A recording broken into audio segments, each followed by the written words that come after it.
You've been drawing seriously for 2 years now, but you feel like you haven't improved at all. I hate to break it to you, but your habits are probably what's been hurting you this whole time.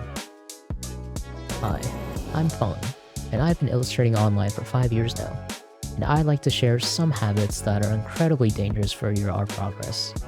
These habits apply both digitally and traditionally, but I've only been drawing digitally my whole career, so there's gonna be a little bias. Number 1. Only drawing things from the front. If I told you to draw a face, it would probably go something like this. First, you draw the circle, head, construction lines to place facial features, then the actual features are drawn on top. All of this is objectively correct.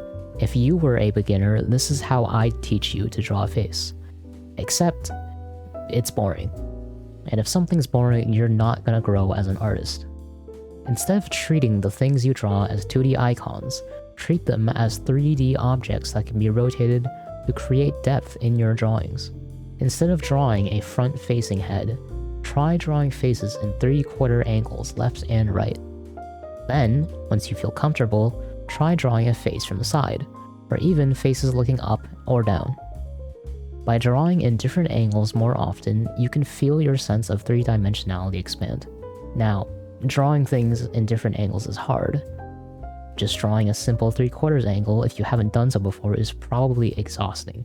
That's fine, as a tired brain means you're improving.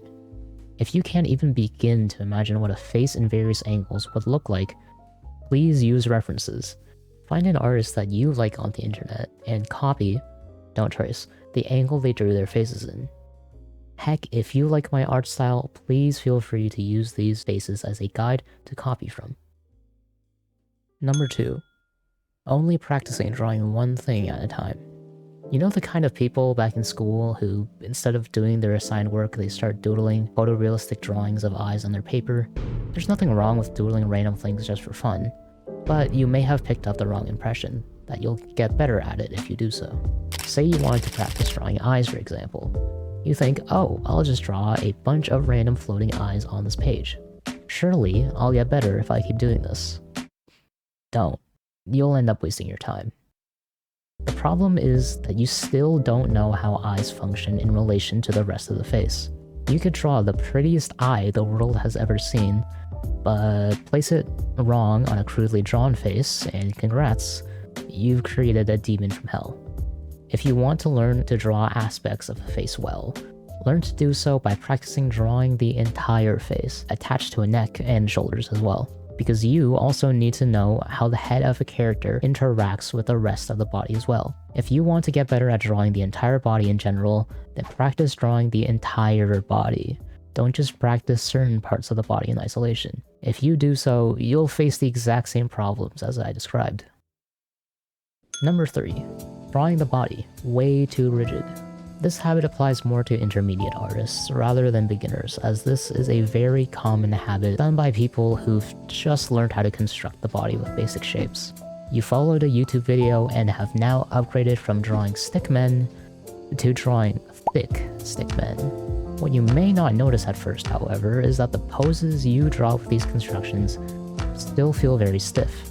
That's because you haven't taken into account that the human body can flex, bend, and twist way more than a rectangle can.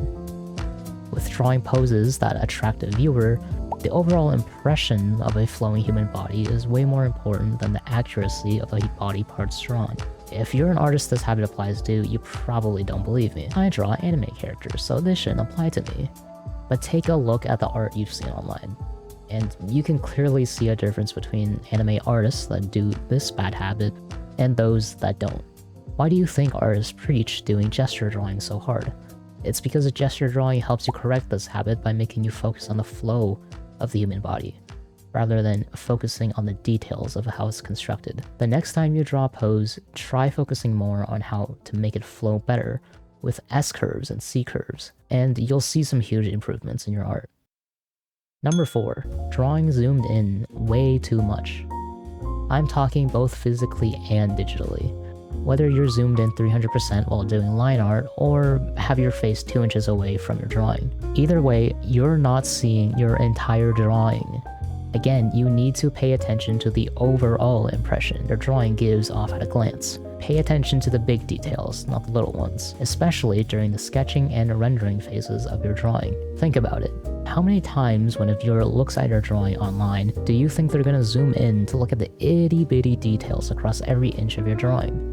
No, they're gonna glance at it for a few seconds, and then maybe they'll like it and repost it, but then they're going to scroll away. Drawing meticulously while zoomed in is only going to slow down your overall process, while giving very little to the impression of your drawing in return. Drawing zoomed out like this the first few times may actually slow you down a bit, as you may have trouble drawing precisely when you're looking at it not zoomed in. However, you will only improve with time, and very quickly you'll find yourself drawing much faster than before.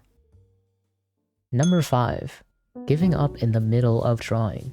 Now, this is a habit I did way too much when I first started out. Out of the 300-ish Clip Studio files I have stored on my computer currently, there's over 30 drawings that I never finished. That's over 10%. Why is this, you may ask? I feel that this is a common feeling among any artist, no matter what skill level. You start sketching something with an idea in your head. You're probably thinking, wow, this is gonna be my best drawing yet. But then, after about 20 minutes, you hit a roadblock. The sketch just isn't turning out how you imagined it. If you're anything like me, that minor setback hurts you so painfully, you completely abandon the drawing and then doom scroll for the rest of the day.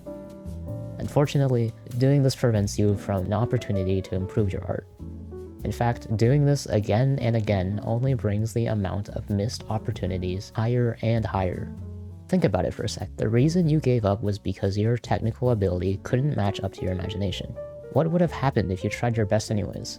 If you managed to bring your drawing to even 80% of what you imagined in your head, you would have increased your drawing ability by that much in such little time. Not doing so means you missed an opportunity to improve towards your imagination even a little bit. So I hope you tough it out next time. It may be incredibly painful, but the reward is worth it. Number 6. Not having fun. Honestly, you could keep doing all the previous habits if you wanted to. If trying to get rid of any of these habits make art not fun for you, then don't freaking continue. Having fun should be your number one priority when it comes to art. If you're not having fun, then why even continue? That's why you started the hobby in the first place, right? Because you thought drawing was a fun way to spend your time. Now, of course, if you truly want to improve, you're going to have to put in some work. The amount you want to get better at something is almost always proportional to the amount of tedious work you have to put in. That is unfortunately how most things in life work, including drawing. Having fun, though, means at least the work you're doing can be enjoyable. And if you're actually enjoying the work you're doing, that only means you'll improve that much faster. So I hope that you can still enjoy art while getting rid of some of these bad habits. If getting rid of these bad habits make art not fun, I hope that you'll at least prioritize having fun. If you enjoyed any of the tips I gave out today, then I hope you subscribe, because I'll definitely be making a lot more videos. I hope you guys learned something useful today, and I'll see you in the next video.